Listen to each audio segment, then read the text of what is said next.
Hey, I'm Liz, and today I'm going to show you how to install this small leather wall strap.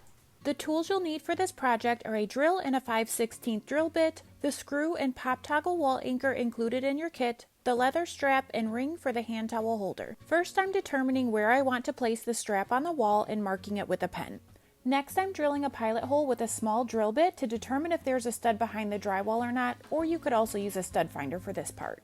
I did not find a stud, so I'm going to install the anchor, but if you have a stud, you can go ahead and skip the next two steps. Using my 5/16 drill bit, I'm going to open up the pilot hole to fit the wall anchor. These anchors are super simple to use. Just fold this part in half, pinch it together to place it in the pre-drilled hole, and tap lightly with a hammer until it's flush with the wall.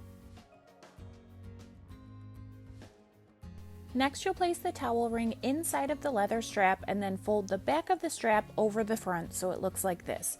If you're just installing a wall strap, you won't have the ring included with your kit. Now we're going to place our screw through the pre-drilled holes on the leather strap and tighten down to the wall. And here's the final look.